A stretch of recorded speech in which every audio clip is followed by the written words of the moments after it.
हाँ, तो मैं कह रहा हूँ कि महाप्रभु के मूवमेंट में ही अपसंप्रदाय आई और किसी भी संप्रदाय में अपसंप्रदाय नहीं आई।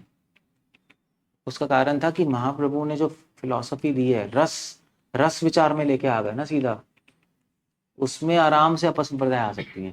महाप्रभु रस की बात कर रहे हैं, कृष्ण को प्रेम करो, मंजरियाँ, गोपियाँ, गोपी भाव, उसमें बहुत आसान है उल्टे फुलटे आइडियाज लाना। बाकी फिलोसफी का, बाकी संप्रदाय तत्व पे विचार कर रही हैं, तत्व फिलोसफी पे, रियलिटी पे, उस पर ज़्यादा छेड़छाड़ी नहीं कर सकते जब तक आपको आता नहीं हो।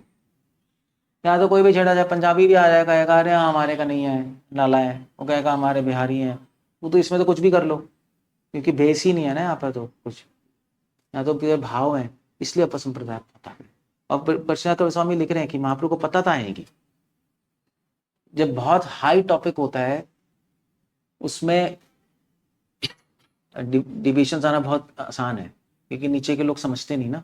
तो महाप्रभु ने ऐसा टॉपिक दिया जो कि इंसानों के बस की बात नहीं है, महाभाव समझ आ नहीं रहा, सब अपने मन से कुछ ना कुछ बनाते जा रहे हैं। तो महाप्रभु को पता था कि ये रिस्क है। कृष्णा गोस्वामी सीसी में भी लिख रहे हैं, तो मैं बता रहा हूँ ये बताने लायक नहीं है इन्फॉर्मेशन, क्योंकि मुझे पता है समझ नहीं आएगी लोगों को और ये लोग पढ़ के उल्टा पुल्टा मीनिंग निकालेंगे। बट स्टिल मैं बता रहा हूँ, क्योंकि नहीं बताऊंगा तो जो क्वालिफाइड है, जो अधिकारी हैं इसके, वो भी वंचित रह जाएंगे इससे, इसलिए मैं बता रहा हूँ ये सब। महाप्रभु के टाइम ही अपसंप्रदाय शुरू हो गई थी। आपने कहा ठीक है, एक्सपेक्टेड था पहले से, अच्छा, मगर फलेंगी फूलेंगी नहीं।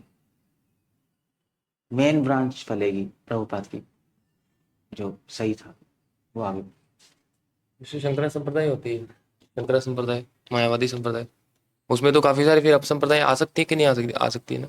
शंकर संप्रदाय कोई अपसंप्रदाय नहीं, सब सब रियलिटी की बात कर रहे हैं ना प्रभु। शंकरा में हाँ, रियलिटी की बात कर रहे हैं नहीं, ना। वो तो लॉजिक पे बात करते हैं ना, तत्व वही तो, लॉजिक ही तो है कुछ भी लॉजिक तो कुछ भी हो जाता है ना, उल्टा ऐसे दिन नहीं को कर रात, सकते। रात को दिन बना देते हैं। शास्त्रों के लॉजिक से आप कुछ नहीं ज्यादा छेड़ाछाड़ी कर सकते।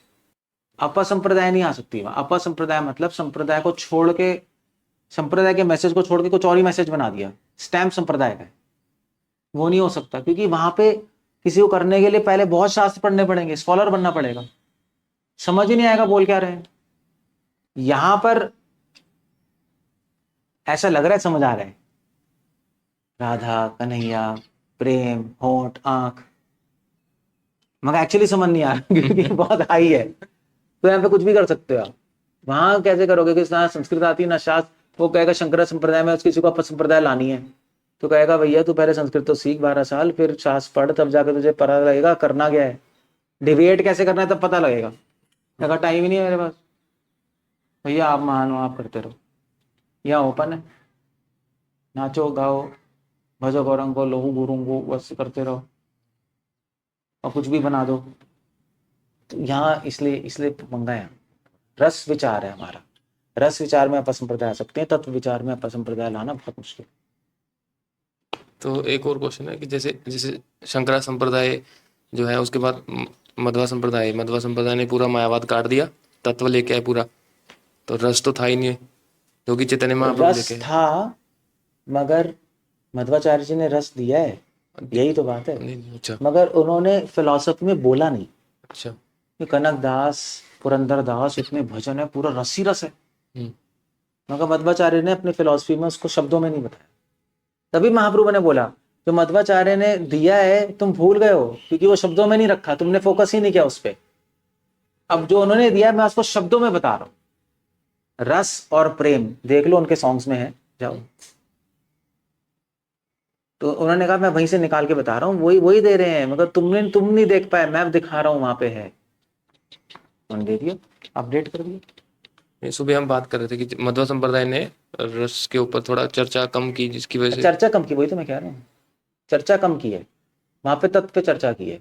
और एक्सपेक्टेड है जो तत्व में आगे बढ़ जाएगा उसको अपने आप रस की अनुभूति होगी, मगर वो भी बोलेगा नहीं, क्योंकि मध्वाचार्य ने बोला नहीं शब्दों में। तो बड़े बड़े आचार्यों को वहां पे हो रही है रस की अनुभूति, उन्होंने बोला नहीं, उन्होंने फिलॉसफी को तत्व तक रखा। मगर महाप्रभु ने एक्सप्लिसिटली बोल दिया, महाप्रभु ने कहा उसी पे फोकस करो, तो रस पे, तत्व हो गया, इसको यूज करो वहां जाने के लिए। तो ये थोड़ा डिफरेंस रहा बस। जैसे एक क्वेश्चन हो रहा है जैसे चैतन्य महाप्रभु अंदर से तो मतलब भाव उनका राधा रानी का था और थे वो भगवान कृष्ण। तो लीला में तो वो प्रकट कर रहे हैं कि अपने आप को राधा शो कर रहे हैं ना, कृष्ण कृष्ण पुकारे हैं। तो तो इस एंगल से अगर मान लो मध्वाचार्य संप्रदाय के कुछ भक्त इस चीज को पॉइंट आउट करें कि देखो ये मायावादी है, तो उस एंगल से भी क्या वो हमारे को क्रिटिसाइज करते हैं? नहीं, वो नहीं करते। पॉइंट तो बनता ही है वैसे देखा जाए वो तो। कहते तो हैं कि महाप्रभु ने अपने आप को कृष्ण बोला है, ये मायावादी है, क्योंकि मायावत संन्यास लिया था। हाँ, कहते तो हैं ही, मगर वो ये नहीं समझ सकते ना, वो रस पता ही नहीं तो महाभाव क्या पता होगा, इसलिए कहते हैं वो लोग। तो यही चीज अगर हम एक मान लो फॉर एग्जांपल कोई व्यक्ति समझ जाए मध्वा संप्रदाय फिलोसफी और हमारी चैतन्य महाप्रभु की फिलोसफी, तो इसको एक समन्वय करना बड़ा मुश्किल नहीं हो जाएगा? मुश्किल, इतना मुश्किल है, मैं तो, मुझे तो है। और एक डिवोटी ने बुक भी लिखी है 2000 पेज की, उसने भी किया हुआ है। इतना आसान भी नहीं है, मगर इतना मुश्किल भी नहीं अगर पता है। सौरभ ठीक थी। अब वो बात है, हर आदमी मानेगा,